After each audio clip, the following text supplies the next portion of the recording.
Mona, Kuya Steve, hindi ba pari ka na? Bakit hindi ka nakaputi? Yung suot ng pari? Ano nga ulit tawag doon? Abito ang tawag doon, Mona.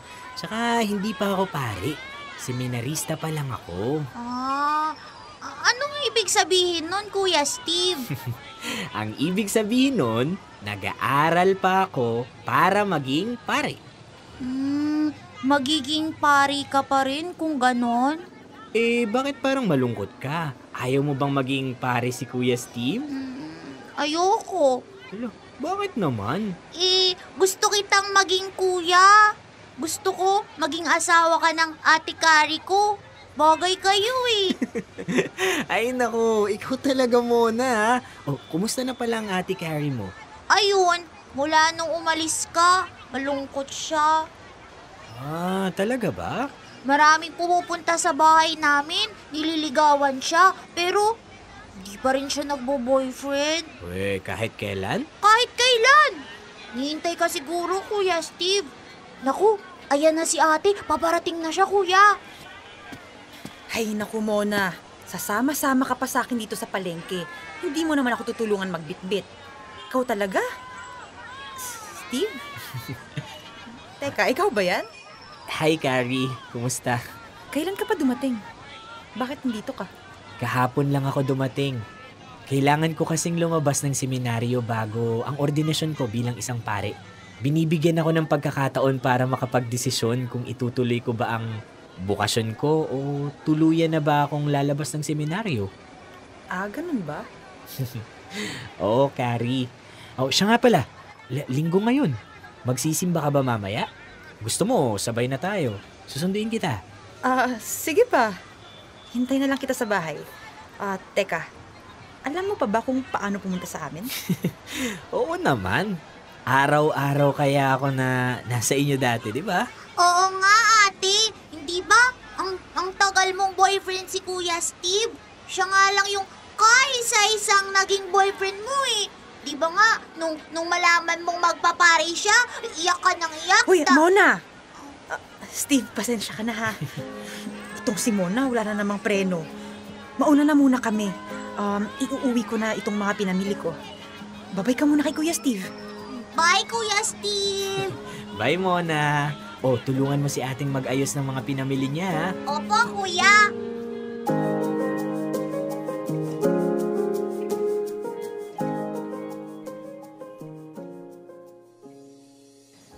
Uy, Mona, magbihis ka na. Malapit nang dumating si Steve. Hindi mo na ako magsisimba, ate. Masakit yung ngipin ko.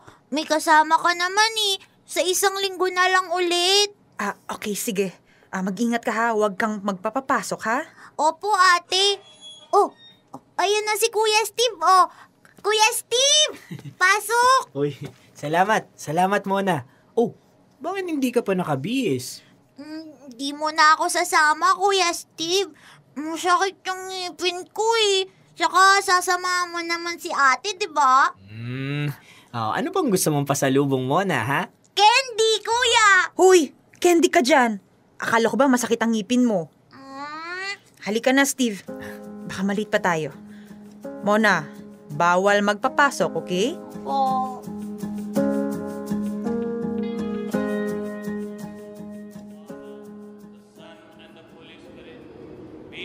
Steve, ano ka ba? Doon ka nga tumingin sa harap.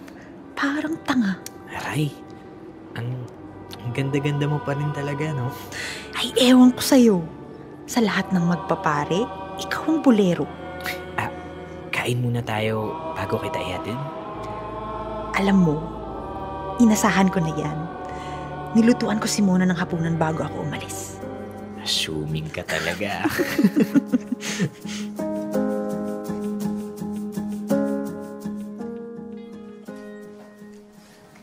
Habang inihintay nating iserve yung pagkain, may ibibigay ako sa'yo. Ano naman yan? Eto, buksan mo.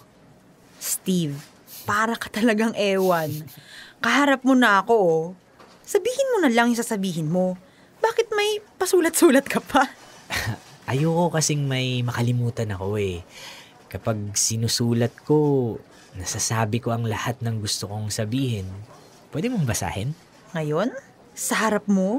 Gusto ko lang makita ang reaksyon mo habang binabasa mo. Uy, hindi ako affected ha. Tingnan nga. Tingnan ko nga. Basahin mo nga ng malakas. Mahal kong Kari. Uy, ano ba? Wag naman ganyan kalakas. Ayoko namang marinig ng buong restaurant, Kari. Okay, sige. Mahal kong Kari. Kung binabasa mo ito ngayon sa harap ko, ibig sabihin sumama ka sa akin sa pagsisimba.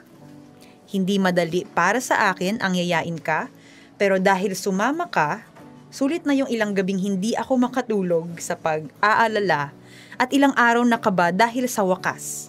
Pagkatapos ng maraming taon, makakasama na naman kita. Hindi nga. Hindi ka nakatulog? Oo. Ilang gabi din. Bakit? Nag-aalala ako eh.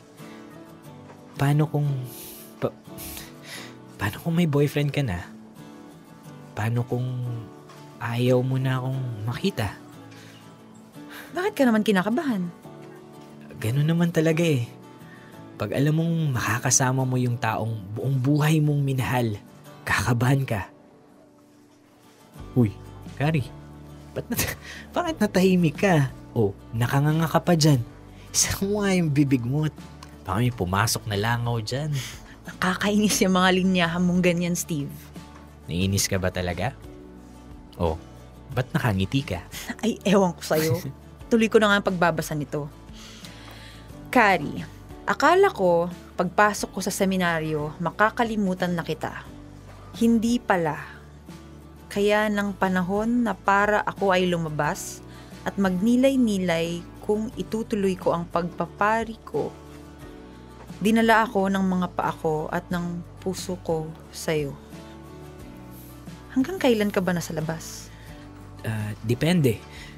Kapag nakapag-desisyon na ako, pwede na akong magsabing hindi ko na itutuloy ang bukasyon o pwede na akong bumalik ulit sa seminaryo.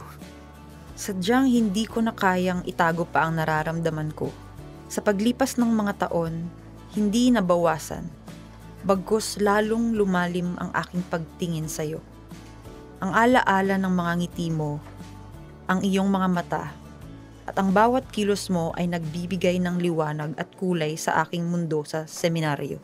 Simula noon hanggang ngayon. Hawak mo ang puso ko. Ngayong kasama kitang muli, para akong nasa alapaap. Hindi ko alam kung paano mo ako napapasaya ng ganito. Pero gusto ko lang sabihin na napakaswerte ko at sobrang saya ng puso ko tuwing kasama kita. Ikaw, Kari, ang taong gusto kong makasama habang buhay. Ikaw ang nais kong kapiling sa ligaya at sa panahong kailangan mo ng kasama. Handa akong damayan ka. Isa kang misteryo na gustong-gusto kong alamin. Gusto kong malaman ang bawat pangarap mo. Gusto ko sanang maging parte muli ng buhay mo at makasama ka sa bawat hakbang na tatahakin ko. Umiibig sa iyo ng tapat. Steve. Oh, akala ko ba wala kang reaksyon? Bakit pulang-pula yung pisngi mo? Hindi kaya? Kinilig ka, no? Uy, hindi din. Anong nararamdaman mo ngayon? Nagugutom. Kumain na nga tayo.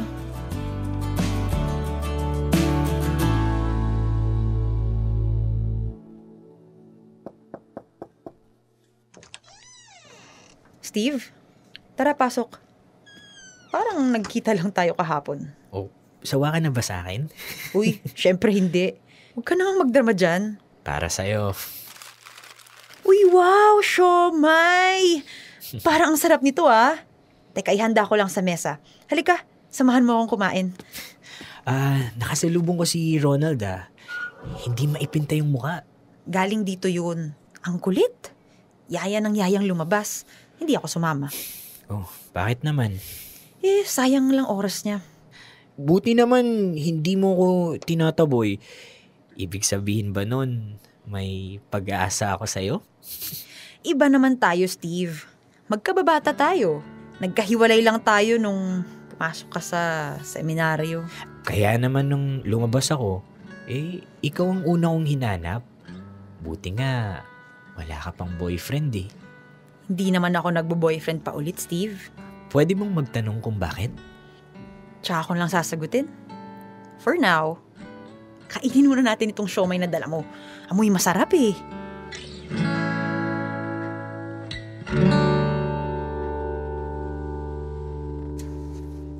Ate, pinapabot ni Kuya Steve. May sulat na naman siya. Nakakatawa talaga yun. Pwede namang sabihin sa akin ng harapan. Basahin mo na, ate. Anong sabi? Sige. Mahal kong Kari. Magandang araw. Sana kasing ganda mo ang gising mo ngayon. Wala pa ding nagbabago sa nararamdaman ko sa'yo. Hindi ko kayang itago ang kakaibang kilig at saya tuwing tayo ay magkasama. Sa mga mata mo, nakikita ko ang isang bahaghari ng pag-asa at ligaya. Bilang isang seminarista, alam ko na ako'y may tungkulin sa Diyos. Pero kasabay nito, alam ko na ako'y tao lamang, may damdamin at pangarap. Sa bawat araw na lumilipas, lalong lumalalim ang pagtingin ko sa iyo, Kari. Maaari bang maging tayong muli? Handa akong sumubok, lumaban, at maging tapat sa iyo. Kung sasagutin mo ako, hindi ko na itutuloy ang pagpapari ko. Hindi na ako babalik sa seminaryo. Sana'y maging tapat ka rin sa iyong damdamin. Kung sakaling hindi tayo pareho ng nararamdaman, umasa kang mauunawaan ko. Ituring mo na lang ako bilang isang kaibigan. Hinihiling ko ang patnubay at pagpapala ng Diyos. Ano man ang maging desisyon mo. Nagmamahal, Steve.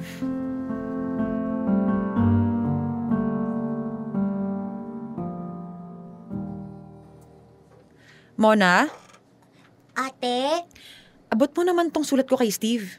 Wow, ate. Sa dinami-dami ng sulat sa'yo ni Kuya Steve, sumagot ka din sa wakas. Oo. Ayan na ang una at huling sulat ko sa kanya. Gusto mong basahin? Pwede? Oo. Dear Father Steve. Oh, ayan ha, Father na ang tawag ko sa'yo. Una sa lahat, gusto kong malaman mo na mahal kita. Mahal na mahal. Bata pa tayo, mahal na kita. Kahit nung pumasok ka sa seminaryo, hindi nawala ang pagmamahal ko sa'yo. Pero kahit mahal na mahal kita at masakit man sa aking puso, magpaparaya ako. Mas mataas na layunin at tawag ng tungkulin ang kailangan mong itawid. Hindi ko hahayaang makahadlang ang pag-ibig ko sa pagtupad mo sa iyong bukasyon. Alam kong hindi ko kayang ilaban ang isang relasyon na magiging hadlang sa pagtupad mo sa iyong misyon. Wala, ate. Buong puso kong tinatanggap ang sakit na kaakibat ng pagpapari mo. Salamat sa masasayang alaala, Father Steve. Lagi kang kasama sa bawat panalangin ko. Kari. Ate, ang pangit naman ng sulat mo. Ibibigay ko ba talaga to? Oo, Mona.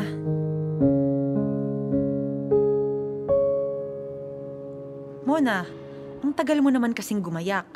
Ayan, wala na tayong maupuan. Sorry na, ate. Ate, dito na lang tayo sa likod maupo. Maririnig pa rin naman natin yung misa. Sige na nga. Sa isang linggo ha, agahan na natin. 30 minutes bago magmisa dapat nandito na tayo para din nakakapagrosaryo ako.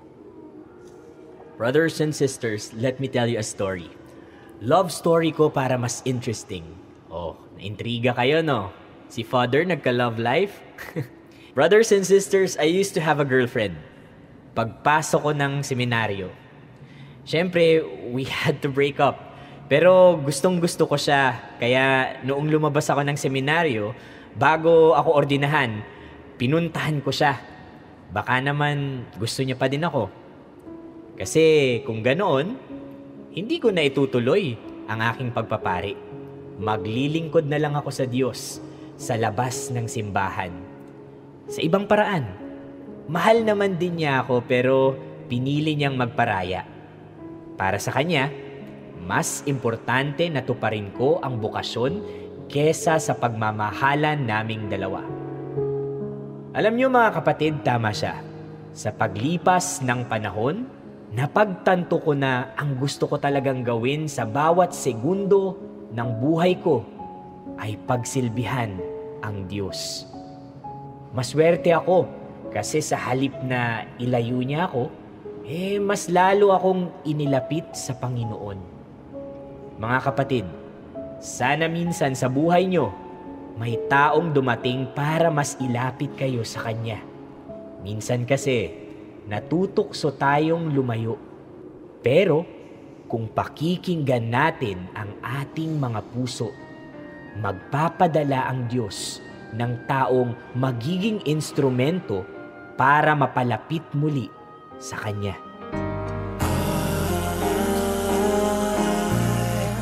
I will be.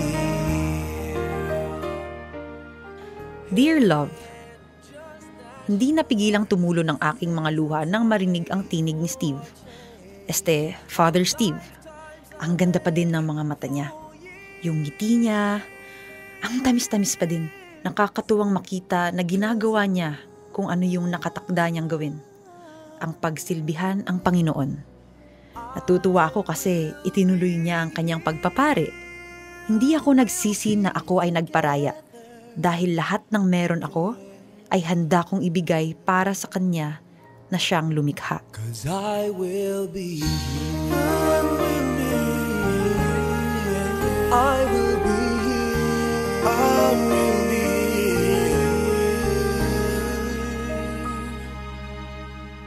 Kailangan pa bang i-memorize yan? Love Radio. Basic!